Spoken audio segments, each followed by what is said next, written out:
अब प्रश्न यह है कि देश की सबसे बड़ी बीमा कंपनी भारत जीवन बीमा निगम, जिसकी हिस्सेदारी मैं मानता हूं कि देश का हर नागरिक अगर उसका हिस्सेदार बनेगा तो उसे गर्व महसूस होगा, इसका मुझे पूरा विश्वास है। और इसी सोच के साथ भारतीय जीवन बीमा निगम के आईपीओ के लिए आवश्यक विधेयक संशोधन 27 संशोधन इस वित्तीय बिल में हम लोग लेके आए हैं। इसके 3 फायदे हैं।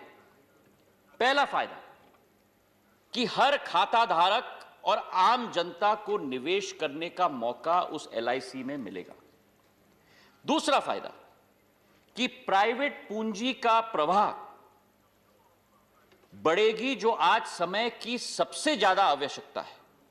और तीसरा सबसे बड़ा फायदा सभापति महोदय कि एलआईसी में भी जो बाकी विदेशी स्तर पर, अंतर्राष्ट्रीय स्तर पर एक जवाबदेही और पारदर्शिता है, वो पारदर्शिता और जवाबदेही भी आईपीओ के बाद एलआईसी में हम लोग ला पाएंगे।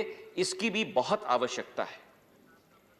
बहुत सारे चिंता उठी हैं इस सदन में भी और जायज है, पर उन सभी चिंताओं पर विराम वित्त मंत्री जी ने लगाया जब उन्होंने कहा कि आईपीओ के बाद भी बहुसंख्यक शेयरधारक सरकार ही रहेगी और एलआईसी कंपनी का प्रबंधन और नियंत्रण भी सरकार के पास ही रहेगा। इसके साथ एक और चिंता है जो मेरे साथियों ने उजागर नहीं किया, लेकिन मैं उजागर करना चाहता हूं। अनुच्छेद 37 के आधार पर, जो एलआईसी एक्ट का अनुच्छेद 37 है, उसमें एक सॉवरेन गारंटी का प्रावधान है कि खुदा न करे लेकिन अगर कहीं भी डिफॉल्ट हो तो हर खाता धारक का पैसा सरकार चुकाएगी।